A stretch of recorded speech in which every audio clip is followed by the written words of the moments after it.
The loud noise you hear coming from the corner down here kind of almost sounds like a sea mammal or something, but it's not. It's a water pump or a wave machine that keeps water moving in our ocean. This area up here is vegetation. This is Savannah. And savannas are grasslands in the world. And depending on where you are and how much rainfall you get, there's different types of savannas. This is based on one closer to the equator in parts of Africa, Asia, and Australia. We have this tree right here. This is an Egyptian thorn, and it's an acacia tree. We have a lot of acacias here in the southwest. It looks very similar to our mesquite tree. We don't have all the biomes in the world represented here. There's no Arctic or tundra. The biospherians needed to have year-round growth of vegetation. When they were living in here, this building, all this glass building was sealed to the outside atmosphere, so they got no air exchange with the outside. So in order to have oxygen to breathe, they needed to have all these plants growing. For the photosynthesis, plants produce oxygen. So they had the desert is a little bit more of a winter blooming desert. This here is more spring and summer. So they had year-round growth of vegetation in here. Our ocean is saltwater ocean. It holds about 700,000 gallons of water. 600,000 gallons of water came from our freshwater wells here on the property. And to that they added saline to ocean compound that would make the ocean about 3.5% salinity, comparable to our world's oceans.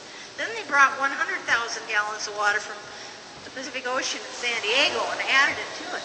That would have all the microorganisms, the plankton. The coral, the beach sand, and the palm tree came from the Bahamas. The coral reef that was originally placed in the ocean is from Mexico. Over the years, when people weren't living here in Biosphere, the coral reef has died and has no longer living organisms in that coral. But our goal for the future here at Biosphere 2 is to redo our whole ocean to make it more of a model of the Sea of Cortez. We, of course, need funding and research grants for that, but we would like to redo the ocean and make it more of that rocky shore, like the Sea of Cortez or Gulf of California. That's the closest ocean we have to Arizona. When we end our guided tour today, we're going to be outside here, outside these windows, and you can go down below. We have some aquariums there, and we also have a lot of exhibits, posters about the Sea of Cortez, because it's a very unique and beautiful ecosystem. Our ocean's 25 feet. We do have some fish in there, but right now we also have a very strong algae bloom.